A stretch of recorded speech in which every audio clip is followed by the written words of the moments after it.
Masalahnya di mana sih itu Ustaz? Sengketanya di mana? Sengketanya kata Yesus, Taurat tidak boleh ditiadakan. Lalu kata Paulus, Taurat dibatalkan oleh Yesus.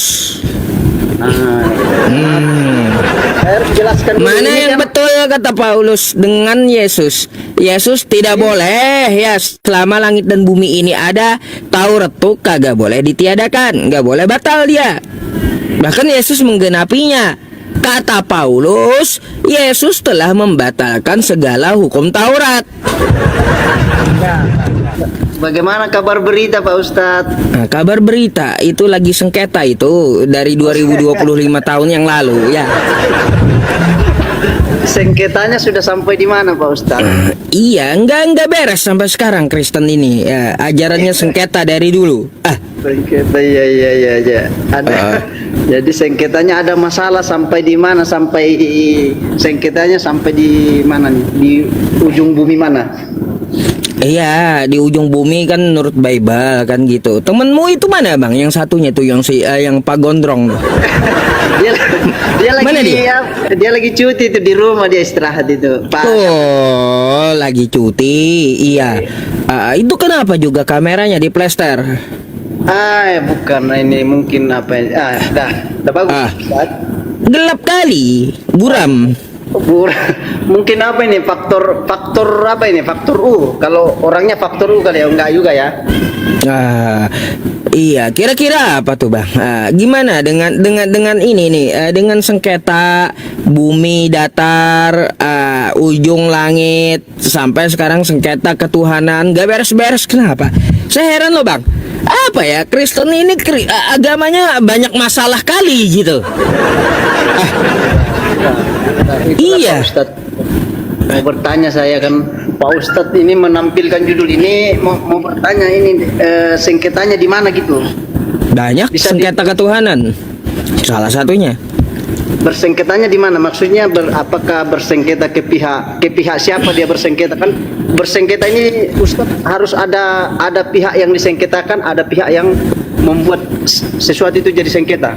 Oh iya, yang disengketakan satu ya, yang kita ambil paling dasar aja dulu. Yesus dengan Paulus pun sengketa mereka. Ajarannya sengketa. Kenapa? Kata Yesus, hukum Taurat kagak boleh ya ditiadakan selama langit dan bumi ada. Kata Paulus, Taurat telah dibatalkan oleh Yesus. Mana yang betul dari dua sengketa ini gitu? Kalau iman Kristen, ini kan Kristen ya, berarti kita berbicara iman Kristen Pak Ustadz ya. Kalau maaf, ini kan Pak Ustadz menampilkan ini yang bersengketa itu mungkin dari hatinya Pak Ustadz dengan cara pandangnya Pak Ustadz tadi. Tapi kalau kami dari pihak Kristen, iman Kristen, antara ajaran Paulus dan ajaran Yesus itu searah, sejalan, satu pedoman, satu tuntunan. Nggak ada yang bersengketa di situ. Nggak ada sejalannya bang, ajaran Paulus dengan ajaran Yesus itu. Iya, maksudnya ada datanya nggak yang bertentangan? Ada. Coba. Gini dulu, Anda buka dulu Matius 5. Nomor 17 sampai 18. Nomor 18-nya aja dah. Ya, saya buka dulu.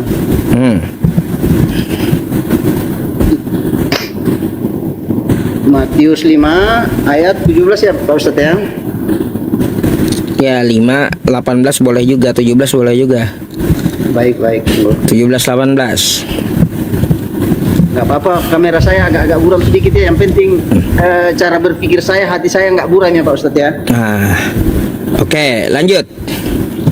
Matius 5 ayat 17-18 ya. Bacain kencang-kencang dulu. Itu Baik. ajaran Yesus tuh. Matius 5 ayat 17 dan 18. Bunyi firman Tuhan demikian. Kalau kalian biasa melihat orang panggil adalah kalian dipanggil, ternyata Tunggu dulu Pak Ustadz, ada apa sedikit nih? Ada iklan. Daripada yang mau diminta pinjemin. Iklan, baik. Tunggu. Bentar lagi.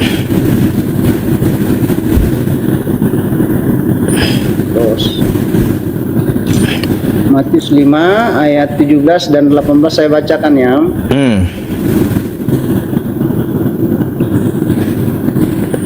Demikian bunyi firman Tuhan.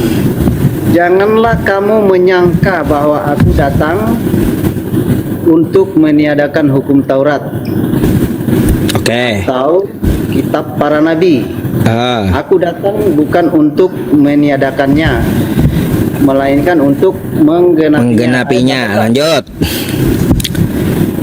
Karena aku berkata kepadamu, sesungguhnya selama belum lenyap langit dan bumi ini, satu iota atau satu titik pun tidak akan ditiadakan dari hukum Taurat. Sebelum semuanya terjadi. Oke. Baik. Sekarang buka Efesus 2 nomor 15. Efesus 2 ayat 12. 15. Efesus 2 ayat 15 ya.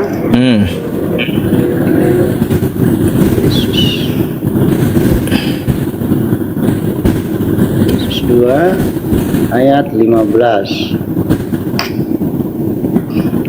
Efesus 2 ayat 15. Demikian bunyi firman Tuhan yang hidup dan berkuasa itu.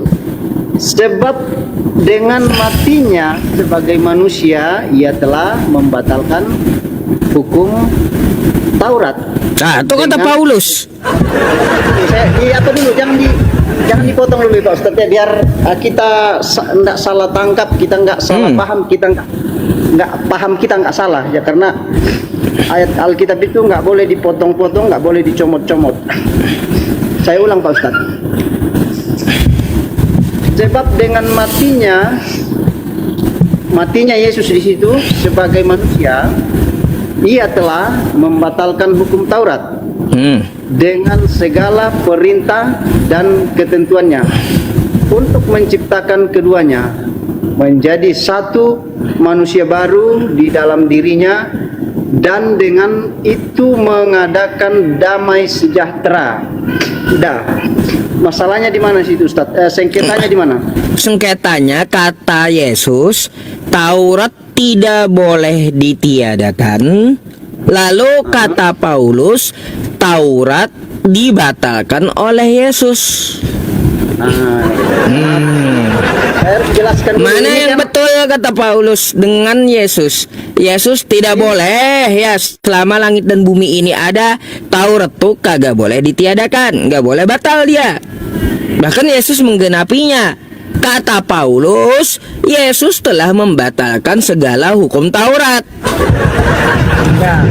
Ini kan Mana yang betul? Dua-duanya betul berkesinambungan ayat ini. Kedua Nggak ada, dua-duanya berlawanan. Enggak. Ini karena Pak Ustadz mengambil hanya satu ayat. Keseluruhan Satu ayat, ini, Bang. Satu ayat aja udah kayak gitu, apalagi seluruhnya. Intinya. Kalau seluruhnya makin hancur, Bang. Kita Anda itu. Ini kasih saya kesempatan dulu menjelaskan. Ini kan Pak Ustadz mengambilnya ayat 15 saja. Sementara dalam satu tema, satu perikop ini harus dibaca secara keseluruhan sehingga Udah kita saya baca. Tapi begini Pak Ustadz, itu Pak Ustadz menjelaskan menurut cara pandang Pak Ustadz. Menurut Bukan. Salah, saya koreksi dulu. Bukan cara pandang saya. Saya membacakan apa yang tertulis di kitab Anda, nggak mengubah-ubah. Bukan cara pandang itu. Betul, begini Pak Ustadz, begini. Maksud saya, Alkitab ini tidak boleh, Pak Ustadz kan menafsir, tak boleh ditafsir, karena Alkitab ini dia mampu menjelaskan dirinya apa Bang, adanya. sekali lagi saya jelaskan, saya tidak mengambil kesimpulan, tidak menafsir, tapi saya membacakan yang tertulis di kitab Anda. Tuh. Betul, itu saya betulkan, betul itu tertulis. Tetapi dalam hal ini, dalam konteks teks, isi dari satu perikop ini tidak ditulis untuk diperuntukkan sebagaimana Pak Ustadz harus jelaskan seperti itu. Bukan tujuannya seperti itu, bukan. Karena itu namanya Pak Ustadz mengambil satu bagian perikop kemudian menjelaskan satu ayat seolah-olah ayat ini kontra dengan atau bertentangan dengan ayat-ayat yang lain. Misalnya Pak Ustadz, saya pakai logika terbalik. Andai kata ada dari pihak non muslim ayat, mohon maaf ya Pak Ustadz, jangan dipotong pembicaraan saya ini nanti saya hanya menganalogikan, menggunakan logika terbalik. Seandainya ada pihak non muslim yang membaca satu pasal atau satu juz ya dari kitab suci Al-Quran itu, kemudian mereka mengambil satu ayat saja Pak Ustadz dan menjelaskan seperti caranya Pak Ustadz ini. Seperti apa tanggapannya Pak Ustadz? Apakah itu Pak Ustadz benarkan, betulkan atau bagaimana? Gini, Ini saya lihat sesuai disiplin ilmu. Meskipun dia satu ayat, membahas satu ayat, ya sesuai disiplin ilmu saya benarkan, nggak ada masalah. Baik. Nggak ada masalah itu. Itu kalau Al-Quran. Bentar Bang. Sebelum Anda bertanya, coba jawab dulu bagaimana tuh sengketa Yesus dengan Paulus itu. Apa jawabannya coba? Dari tadi nggak ada jawabannya Bang, saya lihat. Jawabannya nggak ada sengketa, itu jawabannya. Tuh, gimana bisa Bang? Nggak ada sengketa, kata Paulus ya Taurat batal, kata Yesus Taurat tidak dapat ditiadakan. Di mana nggak sengketa itu? Kata gini Bang, kata saya A, kata Anda B, berlawanan. Enggak, itu namanya dari klaim dari pihak Ustadz dengan saya tentu beda Nah, cara pandang kita. Bukan beda-beda cara pandang Bang, tapi Anda membantah kitab Anda. Nih, coba saya aja yang baca ya. Coba Anda perhatikannya teman-teman semuanya. Nih, sabar Bang. Saya bacakan, saya buka dulu kedua-duanya ya. Ayatnya Paulus dengan ayatnya Yesus. Nih, Efesus 2:15. Nih. Ya. Nih, nanti dikira saya bohong. Nih saya baca yang tertulis aja ya. Nih, saya baca yang tertulis. Ya. Kata Yesus. Ya, ini kata Yesus, tulisannya merah. Karena aku berkata kepadamu, ya, sesungguhnya selama belum lenyap langit dan bumi ini, kata Yesus, satu iota atau satu titik pun tidak akan ditiadakan. Ingat nih, ya, dari hukum Taurat. Oke? Sebelum semuanya terjadi. Nih ingat, satu titik pun kagak boleh hukumnya, kata Yesus, itu ditiadakan. Nggak boleh batal dia. Oke? Ya, kata Paulus, ya, sebab dengan nih Efesus nih kata Paulus ya, sebab dengan matinya sebagai manusia ia telah membatalkan hukum Taurat. Di sini aja kita membaca udah kontradiksi, berlawanan gitu. Apa yang dikatakan Yesus dengan apa yang dikatakan Paulus. Nih, dengan segala perintah dan ketentuannya. Ayo, saya juga baca tuh. Iya betul. Kan Pak Ustadz hanya membaca saja. Pak Ustadz tidak punya disiplin ilmu tentang pemahaman Apa? yang tertulis dalam Baik, Alkitab. disiplin ilmunya apa Bible? Saya mau minta penjelasan. Jelaskan disiplin ilmu apa yang dipakai di Bible. Coba silakan. Baik. Pak Ustadz percaya Alkitab Bible ini? Bentar dulu Bang, bentar sebelum saya mempercayai, saya mau mendengarkan disiplin ilmu apa yang dipakai dalam mempelajari Bible. Baru dengar saya masalahnya. Salah satu prinsipnya Pak, atau kaidahnya atau aturan pokoknya untuk memiliki disiplin ilmu tentang Alkitab ini harus percaya Pak. Itu salah satu poin pokok yang tidak bisa dipisahkan. Bang, percaya itu urusan lain dengan disiplin ilmu. Disiplin ilmu itu kaidah mempelajari kitab itu apa aja poinnya, ada berapa? Jangan ngarang. Ya bukan ngarang. Ya apa aja poinnya? Apa aja? Bible Anda itu disiplin ilmunya apa aja? Orang yang belajar Alkitab yang mengimani agama Kristen harus percaya sama Bible. Nah, ngawur kan Abang? Yang saya berarti Anda nggak ngerti juga apa yang Anda ucapkan, apa itu disiplin ilmu. Bang, kayak gini ya. Ini saya kasih tahu ya. Disiplin ilmu mempelajari Al-Qur'an ada namanya disiplin ilmu ulumul Quran, ilmu Al-Quran gitu. Satu, apa aja poinnya? Dia bisa bahasa Arab. Enggak, gini, Yang gini, kedua, Kak, bentar nyambung. dulu, itu Maaf, disiplin Ustaz. ilmunya dalam Al-Quran tuh ya. Ya, Dia bisa bahasa nyambung, Arab. Pak Ustadz. Bentar dulu bang, saya jelaskan lagi. Yang kedua, dia mempelajari nahu. Yang ketiga, dia mempelajari sorof. Tuh, artinya dia paham apa itu tasrif, apa itu perubahan kata, paham dia. Baru dia bisa menafsir Al-Quran gitu. Itu disiplin Ya, ilmu. Belum lagi cabangnya, ada ilmu ma'ani bayan, ada 16 cabang ilmu ulumul Quran. Sekarang apa disiplin ilmu Bible apa coba? Udah bahasa Indonesia itu bang ya. Harus memahami teologi Kristen, Bang. Ya udah. Kalau kita memahami teologi Kristen, gini bang, bagaimana Nah, kita kalau enggak, saya gini, bertanya, gimana kita mau memahami teologi Kristennya, sedangkan disiplin ilmunya aja nggak ada.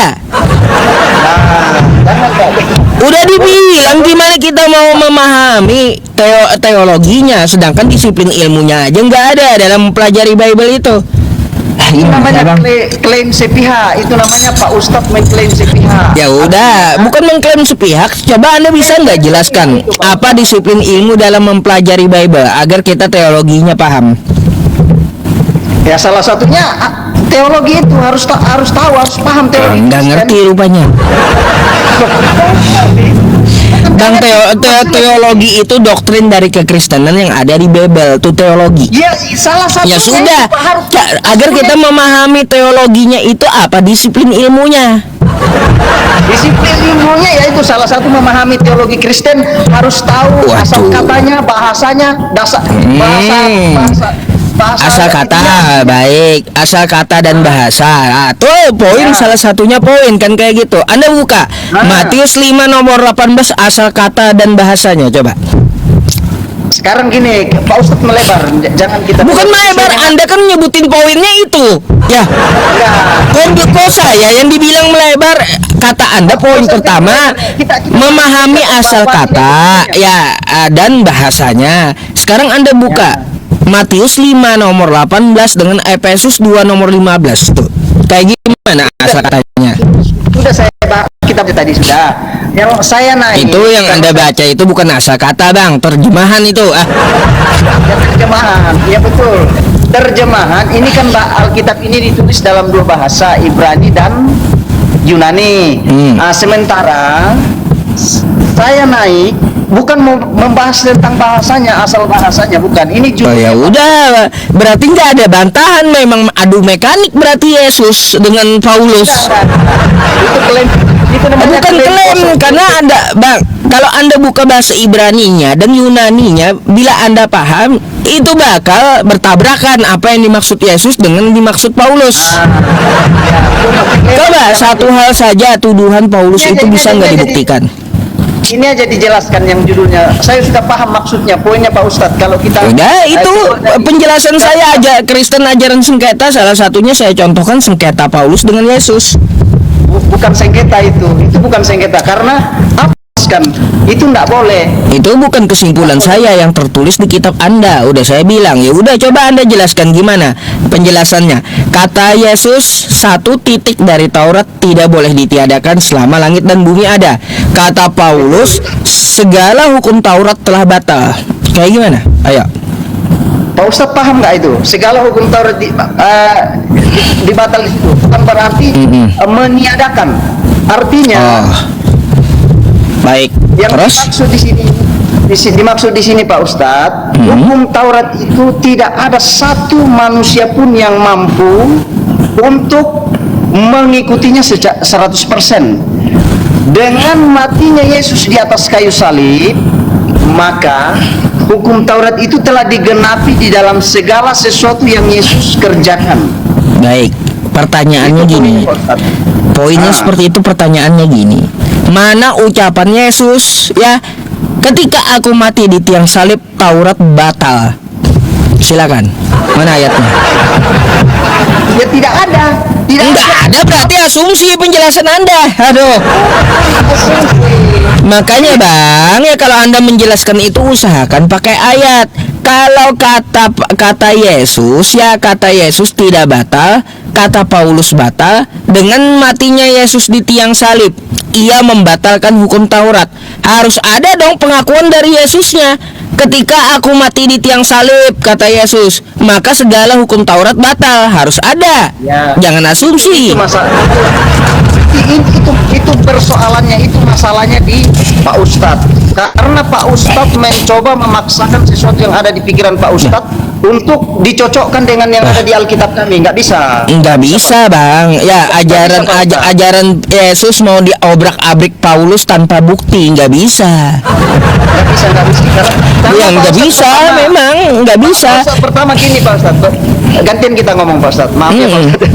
Pertama gini Pak Ustadz. Satu, Pak Ustadz tidak mempercayai Alkitab. Jadi apapun yang tertulis dalam Alkitab, Pak Ustadz akan selalu mencoba untuk mengambil kesimpulan bahwa itu selalu berseberangan. Itu poin pertama. Pak Ustadz tidak percaya Alkitab. Yang berikutnya, Pak Ustadz itu tujuannya hanya mau menjelaskan bahwa antara ajaran Yesus dengan Paulus itu seolah-olah kontra, berseberangan, berselisih, tidak sejalan, tidak sesuai. Itu menurut Pak Ustadz. Sementara ajaran Kristen, iman Kristen mengakui bahwa apa yang diajarkan oleh Yesus itu adalah sebuah ajaran yang sama yang diteruskan oleh Paulus dan murid-murid yang lain. Karena kalau misalnya Pak Ustadz, minta maaf, mohon maaf lagi nih Pak Ustadz, kalau saya gunakan logika terbalik lagi dengan ada orang non Muslim yang mempertanyakan hal yang sama, kemudian hanya mengambil bagian lain di kitab suci Anda dengan bagian lain kitab suci yang sama, kitab suci yang Anda percayai, dua ayat kemudian dia coba adukan, apakah Pak Ustadz bisa menerima? Bang, kalau sesuai disiplin ilmunya dicek, Ya, atau dicek. tidak? Jawabannya ya atau tidak aja? Iya bisa, sesuai disiplin ilmunya bisa. Kenapa? Kalau Alkitab nggak bisa Pak Ustadz. Jadi Nah, Alkitab makanya jangan Anda malah mengambil yang terbalik tapi nggak cocok gitu. dengarkan dulu saya bicara. Dengarkan dulu. Alkitab itu Pak Ustadz, dia punya cara pandang, sudut pandang sendiri tentang isi-isi ayat Alkitab itu tidak bisa dilihat dari sudut pandang kitab suci yang lain Pak Ustadz. Demikian tidak boleh, Alkitab ini tidak boleh ditafsir oleh satu orang pun, Baik. siapapun, orang Kristen pun tidak boleh menafsir. Baik. Karena Bang. ayat Alkitab ini sudah menjelaskan secara terperinci. Contohnya ayat 15 ini Pak Ustadz. Kalau kita teliti Pak Ustadz, kita baca dari ayat pertama sampai terakhir, kita akan mendapat poin yang sebenarnya apa yang dimaksud di situ. Tidak akan seperti yang Pak Ustadz maksud. Baik, saya tanggapi ya. Satu, Baik. ya, saya percaya ucapan Yesus, tapi saya tidak percaya ajaran Kristen dan Paulus. Camkan itu. Itu. Oke. Silakan, boleh saja. Itu nggak apa-apa. Bukan berarti saya tidak percaya kitab Anda keseluruhan, enggak. Saya percaya dengan ucapan Yesus. Tetapi saya tidak percaya dengan ajaran Kristen dan ajaran Paulus, karena berbeda dengan ajaran Yesus. Bukan cuma satu itu saja yang berbeda, masih banyak yang lain kontradiksinya. Dengan adu-adu mekaniknya gitu, sengketanya dengan Paulus ajaran Yesus itu. Baik, kita hargai itu Pak. Kita hargai itu adalah itu pendapat itu sebuah keterangan informasi dari Pak Ustadz bahwa Pak Ustadz percaya kepada ucapan Yesus dan ucapan Paulus Pak Ustadz tidak percaya. Kita hargai itu. Bukan berarti keterangan Pak Ustadz ini mau membatalkan, mau menyalahkan apa yang tertulis di sini bahwa seolah-olah kitab ajaran Yesus dengan ajaran Paulus itu kontra, berseberangan. Banyak kontranya, bukan cuma satu. Banyak Bang. Menurut Pak Ustadz, menurut klaimnya Pak Bukan Ustadz. menurut saya. Anda coba baca. Bukan menurut saya. Enggak, sekarang saya bertanya. Bukan menurut Ada saya. orang- Coba baca yang tertulis aja di Matius 5 nomor 18. Oke? Soalnya gini Pak Ustadz, analoginya begini. Angka 6, angka 9.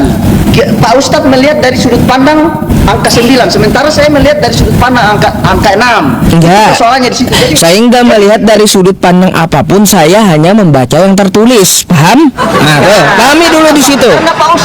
karena Pak Ustadz, pertama Pak Ustadz tidak punya disiplin ilmu tentang Alkitab, tidak punya iman tentang Alkitab. Apa saja poinnya coba? Apanya? Disiplin ilmu Alkitab itu apa saja poinnya? Baru dengar saya. Seluruh pendeta saya tanya nggak ada disiplin ilmu. Udah bahasa Indonesia udah diterjemahkan kata mereka. Disiplin ilmu apa? Enggak, ini ada bahasa aslinya Pak Ustadz. Ada ya, kalau kita belajar ini ada bahasa. Ya kalau bahasa aslinya saya pun belajar, tahu. Kayak gimana sih, bahkan saya manuskripnya ada. Anda malah ngeyel dengan apa? Dengan yang mempelajari gitu. Enggak, manuskripnya ini Pak hanya ada di Yerusalem Pak, tidak ada di tempat lain Pak. Apa pernah Pak Bapak ke Yerusalem? Nah, inilah, nih banyak belajar lah kau. Nih, saya kasih tahu manuskripnya ya. Enggak, saya bertanya apa Pak Ustadz pernah ke Yerusalem? Ada, nih manuskrip yang di Yerusalem nih. Nah, itu bisa. Nih, manuskrip yang di Yerusalem namanya Kodeks Sinaiticus ya. Ya itu. Ini yang di Yerusalem nih.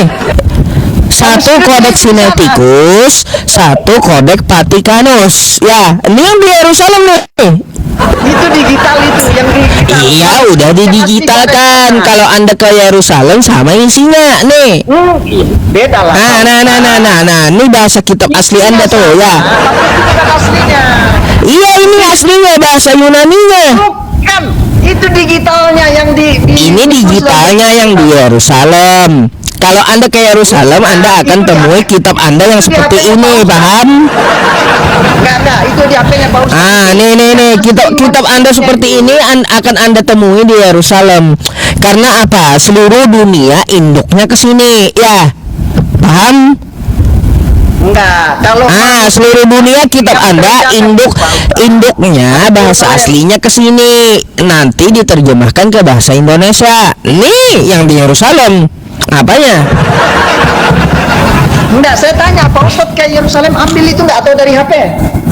Lah, ini manuskrip ya yang di Yerusalem, paham kan? Manuskrip yang di Yerusalem, yang mana ini abad tertua, di abad keempat, Kodeks Sinaiticus, disimpan di Yerusalem. Nah, ini digitalnya. Kalau Anda mau lihat fisiknya ke Yerusalem, Anda akan temui fisiknya yang kayak gini. Paham nggak?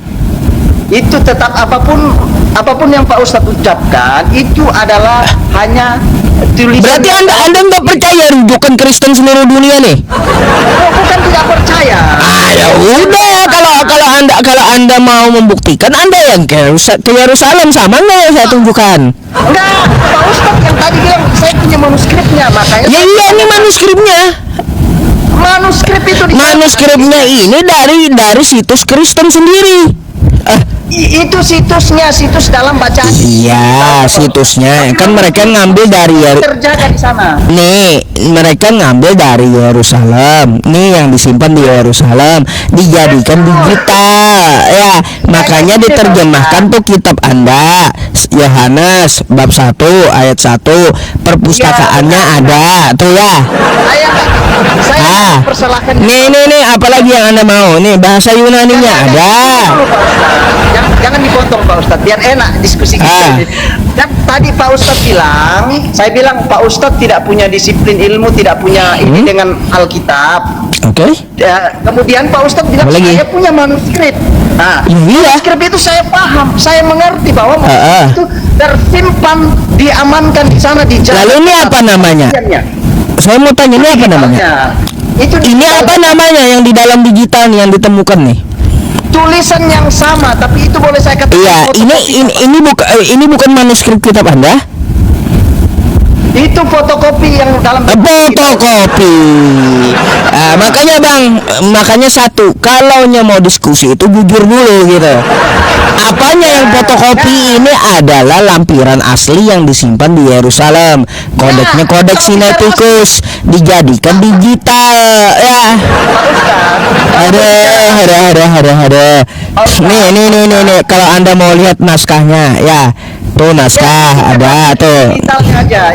Tuh ini fotokopian atau bukan nih manuskrip? Itu yang sudah ditulis dalam bentuk digital Pak Ustaz. Tapi ya ini kan ditulis dalam bentuk digital. Ini apa namanya? Ya sama isinya yang ada di sana itu. Ya iya, kalau udah sama isinya yang ada di Yerusalem, lalu kenapa Anda ngotot saya tunjukkan ini? Bukan ngotot. Saya hanya menyangka. Anda udah tahu isinya sama dengan yang Yerusalem, makanya ini digitalisasinya dan ini situs dari Kristen. Gimana sih? Ada. Pak Ustadz gini Pak Ustadz, itu tujuannya hanya supaya bisa dilihat oleh semua yang pengen mempelajarinya. Tetapi tadi yang saya komentari adalah Pak Ustadz mengatakan saya punya manuskrip tentang Alkitab itu. Nah, iya. Nah, itu manuskripnya. Itu sebabnya saya bertanya. Manuskripnya. Pak Ustadz pernah datang langsung ke sana? Karena kalau datang enggak. Anda nanya yang jelas dong ya. Kalau Anda nanyakan apakah saya punya manuskripnya, punya. Saya simpan di Kodeks Sinaiticus, ada digitalisasinya. Apakah saya pernah langsung melihat manuskripnya? Jelas kagak ya. Makanya kau nanya yang betul gitu. Ini sudah betul. Kau sendiri nanya kocak gitu. Kalau masalah manuskrip ya semua Kristen seluruh dunia ada. Manuskripnya saya tunjukkan tadi Kodeks Sinaiticus yang udah didigitalisasi dari Yerusalem. Kayak gitu. Itu saya tidak bisa persalahkan, tidak bisa sesangkal bahwa itu sama isinya, tetapi keasliannya itu tidak bisa dikatakan asli Pak Ustadz. Kalau itu tidak bisa dikatakan asli, berarti terjemahan kitab Anda yang Indonesia sekarang salah. Bukan salah, jangan. Masalahnya gini Bang, ya terjemahan bahasa Indonesia ini ngambilnya di kodek yang saya tampilkan tadi. Ya, ini kita. Kalau Anda katakan, kalau Anda katakan tidak bisa kodek yang saya tampilkan tadi sebagai tolak ukur kebenarannya, berarti terjemahan saat ini salah semua. Kalau gitu Bang, kalau gitu Anda protes aja ke lembaga Alkitab Indonesia yang memakai itu. Bagi kami iman Kristen Pak, tidak ada satupun yang tertulis dari Kejadian sampai Wahyu itu yang perlu kami protes. Semuanya adalah kebenaran firman Pak. Itu iman kami Pak. Nggak ada benarnya Bang. Mau lagi ayat-ayat yang nggak benar. Mau saya tunjukkan biar abang bisa belajar gitu.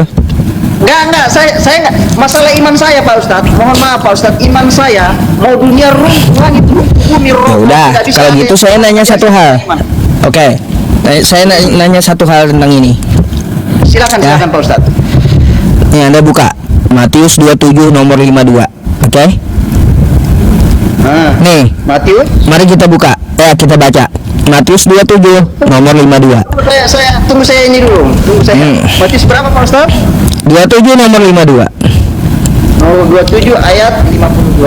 Nah, nih. Dan kuburan-kuburan terbuka dan banyak orang kudus yang telah meninggal bangkit. Oke? Lanjut 53-nya. Nih, 53-nya. Dan sesudah kebangkitan Yesus, mereka pun keluar dari kubur, lalu masuk ke kota kudus dan menampakkan diri kepada banyak orang. Kalau ini adalah kebenaran, saya mau tanya, kuburan siapa aja, terus siapa aja yang bangkit, dan berapa orang yang bangkit, di mana letak kuburannya? Silakan. Pak Ustadz paham nggak ini ya Pak? Pak Ustadz paham nggak yang ditanyakan itu? Saya tanya dulu sebelum saya menjawab Pak Ustadz. Ya iyalah paham, karena di sini ada sejarah yang menurut Anda kebenaran kan? Di sini dalam sejarah kitab Anda, waktu kebangkitan Yesus ada juga kuburan-kuburan yang terbuka. Saya nanya, kuburannya ini di mana? Oke? Ada berapa kuburan yang terbuka? Siapa aja yang bangkit? dari kuburan ini. Di mana kuburannya terletak di mana gitu di muka bumi ini? Silakan.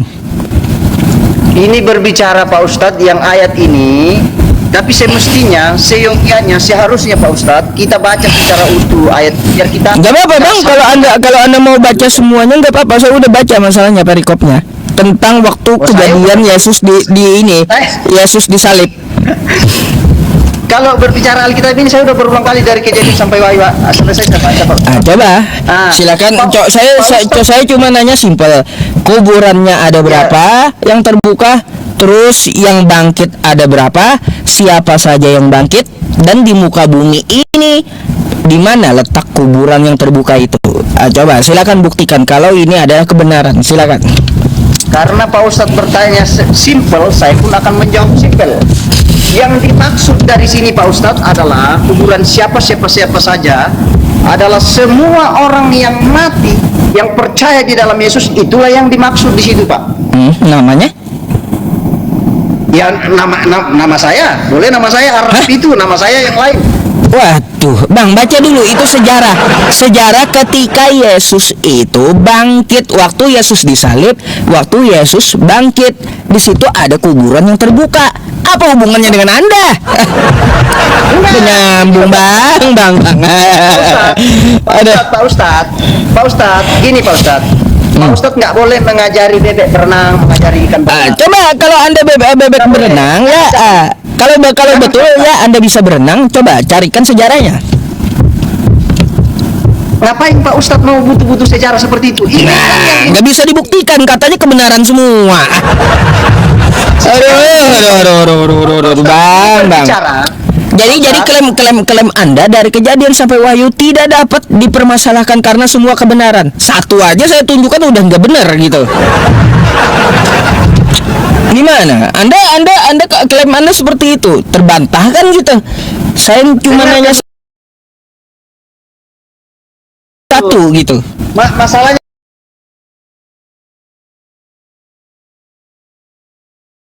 begini, saya jelaskan Pak Ustadz tidak bisa mendengarkan dengan baik. Coba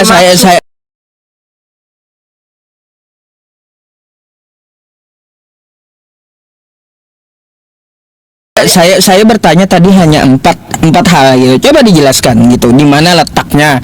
Kan di Yerusalem, di kota apa gitu kuburannya? Kan ada gitu jejaknya, jejak sejarahnya. Kalau nggak bisa dibuktikan macam mana bang? Bukan kebenaran namanya, tipuan tapinya. Bukan seperti itu. Itu kan Pak Ustadz hanya langsung menyimpulkan sesuatu menurut logikanya Pak Ustadz, pikirannya Pak Ustadz. Udah saya dengar dulu jawabannya seperti apa. Jawabannya itu semua orang yang mati di dalam Kristus ketika kedatangan Yesus nanti datang kedua kalinya, orang-orang inilah yang dimaksud Pak. Waduh, bang, belajar dulu dah sepertinya ayat yang saya baca tadi ya. Nggak nyambung bang jawabannya. Di situ sejarah terjadinya ya kuburan terbuka, orang kudus bangkit ketika penyaliban Yesus. Ini ketika ingat, paham kan kosakata ketika gitu, paham kan? Iya, di sini kan ada kata orang kudus Pak. Semua orang yang sungguh-sungguh percaya kepada Yesus Kristus sampai akhir zaman itu adalah tergolong orang-orang kudus Pak. Jadi baik yang sudah mati Pak, yang masih hidup. Bang, di situ nggak ada cerita sampai akhir zaman tuh nggak ada. Coba Anda baca lagi. Itu kejadiannya gempa bumi waktu itu ya, gempa bumi waktu Yesus disalib. Setelah disalib ya, habis itu Yesus mati lalu bangkit. Ketika Yesus sebelum dia bangkit ada kuburan terbuka. Orang kudus bangkit dari kematian. Habis itu Yesus pun juga ikut bangkit. Jadi kejadiannya waktu Yesus disalib gempa bumi dan orang kudus itu bangkit. Gak ada hubungannya dengan sampai akhir zaman. Yang saya tanyakan sejarahnya mana gitu loh. Sejarahnya mana? Kalau begitu Pak Ustadz, simpel aja jawabannya. Saya bukan ahli sejarah. Kalau Pak Ustadz mau mendalami tentang sejarahnya, Aduh. silakan ke Yerusalem sana. Berarti nggak bisa bang, klaim anda tadi bahwa kitab anda semuanya benar, nggak bisa, terbantahkan klaim anda. Silakan Pak Ustadz. Aduh. Silakan itu kita hargai. Itu saya memahami bahwa apapun bunyi isi yang tercatat dalam Alkitab, Pak Ustadz akan menolak dan tidak akan menerima. Tetapi bagi kami iman Kristen Pak Ustadz sudah tertanam dalam hati kami, iman kami, dalam darah kami, dalam pori-pori kami, bahwa yang tertulis dalam kitab Kejadian sampai Wahyu itu adalah sepenuhnya firman yang tidak bisa berubah, tidak bisa dibatalkan, tidak bisa digagalkan, tidak bisa dirobak, tidak bisa diapa-apain oleh siapapun Pak Ustadz. Kenapa Pak Ustadz? Karena bagi kami iman Kristen, Alkitab ini tidak bisa ditampung dengan logika manusia manapun yang logikanya terbatas, dengan firman Tuhan yang kami percaya yang kuasai. Terus bang, kalau nggak bisa ditampung dengan logika, ngapain diimani? Aduh. Nanti bang, kalau seperti itu kata anda tai kucing rasa coklat, itu pun anda imani. Nggak bisa kayak gitu cara beriman, nggak bisa. Kalau tai kucing, saya bilang tai kucing rasa coklat. Apakah anda percaya aja? Kan enggak gitu. Anda cek dulu. Itu nggak ada tertulis dalam kitab suci kami Pak Ustadz. Nah makanya harus dicek dulu sebelum diimani. Kalau nggak bisa ya ditampung dengan Saya akal. pribadi, Pak Ustadz, saya Nggak usah diimani gitu. Ngapain anda imani? Nah, nggak boleh seperti itu Pak Ustadz, mau melarang orang mengimani. Nggak bisa seperti itu. Kayak gimana? Kalau ibaratnya saya bilang tai kucing rasa coklat, anda percaya aja itu gitu, imani aja. Kalau itu saya nggak percaya. Ah ya udah, sama dengan iman anda tertulis ya. Kalau iman anda tertulis di kitab anda jangan mudah percaya, cek dulu. Kalau kagak bisa dicek, ngapain anda imani? Saya sudah cek Pak, saya sudah baca Gitu. itu makanya saya bilang Pak Ustadz, mau dunia gonjang ganjing, mau langit runtuh, mau tanah ini roboh, keyakinan kami tentang isi Alkitab dari Kejadian sampai Wahyu sudah ada di hati kami, ada di problem bang, ya. Ada dalam aliran darah kami, ada dalam seluruh jiwa raga kami hidup tadi Pak Ustadz. No problem. Jadi Kalau bisa, yang kalau klaim sepihak kayak gitu kan, tadi kan yang kita tampilkan tadi, yang kita bicarakan tadi, orang yang mempunyai akal akan berpikir gitu. Itu aja kesimpulan akhirnya kan. Ya, itu boleh-boleh saja iman lain, keyakinan di agama lain boleh-boleh saja seperti itu. Tetapi kami, keyakinan kami Kristen Pak Ustadz, Kristen sejati Pak Ustadz ya, bukan Kristen KTP ya. Apapun yang terjadi Pak Ustadz, kami sudah mengimani, mengakuinya dengan mulut kami, meyakininya dengan hati kami. Jadi mau digoyang, digeser nggak bisa. Keyakinan tetaplah keyakinan kami Pak Ustadz. Saya naik tadi karena judul Pak Ustadz ini, cuma kita ini sudah melebar Pak Ustadz, melebar sebenarnya. Iya kan, saya kan hanya mencontohkan apa saja yang jadi permasalahan kan, supaya kita semuanya mendapat pelajaran gitu. Bukan berarti saya ngambil kesimpulan ya. Nah, kalau kami saya sekali lagi saya katakan, kami iman Kristen, orang Kristen percaya Yesus, tidak ada yang kontra, tidak ada yang masalah, tidak ada yang sengketa antara ajaran yang disampaikan Yesus dengan ajaran yang diteruskan oleh Rasul Paulus, tidak ada. Jadi itu penjelasannya, jawabannya. Oke, ya nggak apa-apa, kita hargai jawaban anda kan kayak gitu. Abang, kira-kira sebelum kita bubar nih, anda ada pertanyaan nggak? Gitu, soalnya kan banyak juga Kristen yang antri di bawah. Biasanya kan saya diskusinya setengah jam atau 45 menit maksimal gitu, sama satu orang. Baik Pak Ustadz, saya bertanya. Tunggu dulu ya. Tunggu Pak Ustadz. Sebenarnya banyak. Terima kasih untuk kesempatan yang Pak Ustadz kasih untuk saya bertanya. Mudah-mudahan pertanyaan saya ini bisa ya dijawab dengan baik. Kita dengarkan ya, pertanyaannya apa kan gitu. Jangan kita nggak seimbang, kita aja nanya tentang Kristen, mereka nggak nanya tentang Islam, nggak asik dong ya.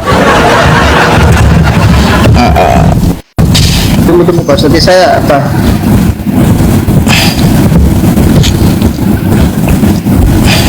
Gini aja lah Pak Ustadz, saya lupa ada saya sudah simpan Bagaimana? Udah disimpan. Ada pertanyaan tapi ini lagi apa ini hilang. Oh ini dia. Pertanyaan saya dulu satu Pak Ustadz. Apa tuh? Apakah menurut Al-Quran orang Kristen dan orang Islam itu bersahabat atau bukan? Ya gini bang, ya kalau melihat dari ayat Al-Quran ya semua Muslim itu dia bersahabat dengan seluruh agama gitu. Bersahabat la yanhakumullahu 'anil ladzina lam yuqatilukum fid din. Jangan Gitu. dibawa kemana-mana. Pertanyaan saya, apakah Kristen dengan Islam ini bersahabat menurut Al-Quran? Di zaman dulu bersahabat bang dengan Bani Najran. Kenapa? Baik, apakah isi perjanjian Bani Najran itu sekarang tidak dipercaya lagi? Loh, kan Nabi Muhammad berjanjinya dengan Nasrani Najran, bukan Ya. bukan Kristen seluruh dunia. Gimana Pada sih? waktu itu. Coba Anda buka dulu Gini. perjanjiannya. Jangan melebar pertanyaan saya. Apakah Kristen dengan Islam itu bersahabat? Ya bersahabat. Ya bersahabat. Ada dalilnya Pak Ustaz? Tolong ditampilkan. Ada di Al-Quran. Paling dekat ya, paling dekat persahabatan adalah Nasrani di zaman dulu. Ya, tolong ditampilkan dalilnya Pak Ustaz. Maksudnya biar saya pun belajar, yang lain pun belajar bahwa ternyata antara Nasrani dengan Islam itu adalah dua kelompok agama yang bersahabat dari zaman dulu. Tetapi kenapa hari-hari ini kita mesti terpecah berseberangan hanya karena berbeda pandangan Pak Ustaz. Sementara ini Baik. kan perjanjian Najran ini kalau tidak salah Nabi Muhammad yang membuat sendiri ya. Bang, saya baca ini ya. Latajidanna asyad dan nasi langsung aja ya. Sesungguhnya Ya. kamu dapat orang-orang yang paling keras permusuhannya terhadap orang-orang beriman ialah orang-orang Yahudi dan orang-orang musyrik. Dan sesungguhnya kamu dapati yang paling dekat persahabatannya dengan orang-orang beriman ialah orang-orang yang berkata, sesungguhnya kami ini orang Nasrani. Oke? Oke? Oke? Ya, Nah, tuh. artinya Yang demikian itu disebabkan karena di antara mereka itu orang-orang Nasrani terdapat pendekar dan rahib-rahib yang juga karena sesungguhnya mereka tidak menyombongkan diri. Oke? itu. Jadi bagaimana Pak Ustadz mengaplikasikannya tentang perjanjian Najran yang dibuat oleh Nabi Muhammad yang adalah junjungan Pak Ustadz? Baik, Bagaimana saya jawab ya. pengaplikasiannya itu, Pak? Jadi bang, Ya. di zaman dulu itu Nabi Muhammad dia dekat dengan rahib-rahib dan pendeta-pendeta Nasrani. Ya, Dekat.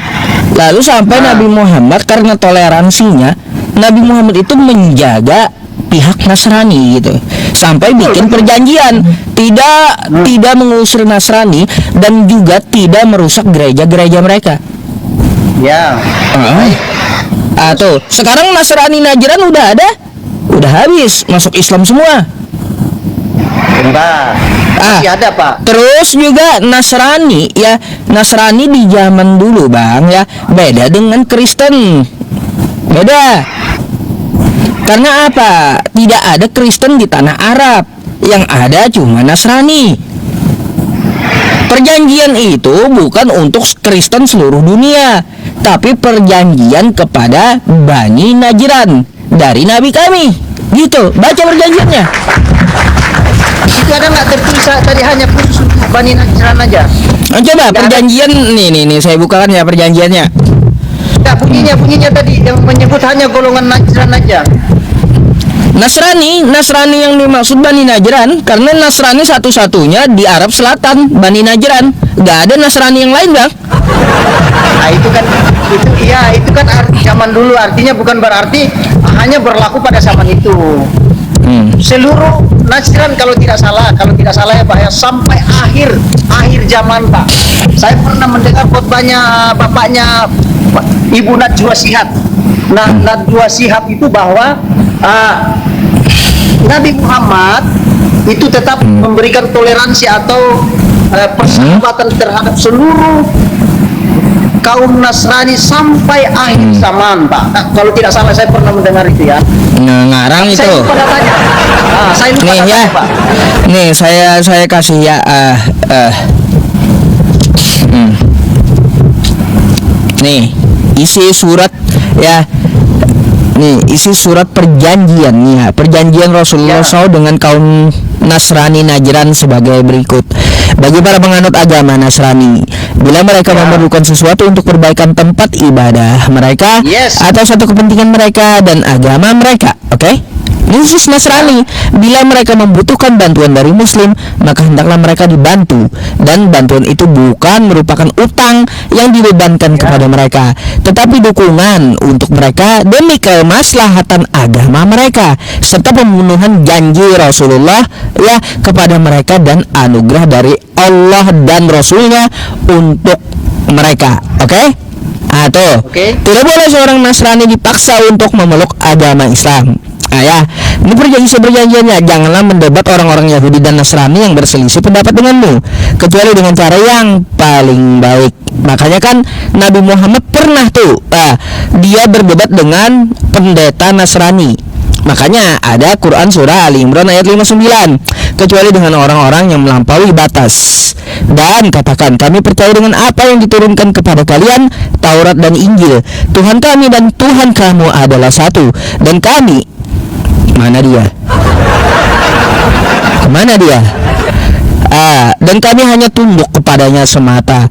Jadi ya perjanjian ini untuk Bani Najran, bukan untuk Kristen dunia. Ya, gitu.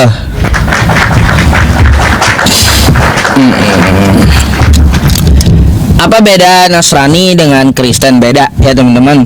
Kristen tidak pernah ada di tanah Arab, tetapi Nasrani ada di tanah Arab.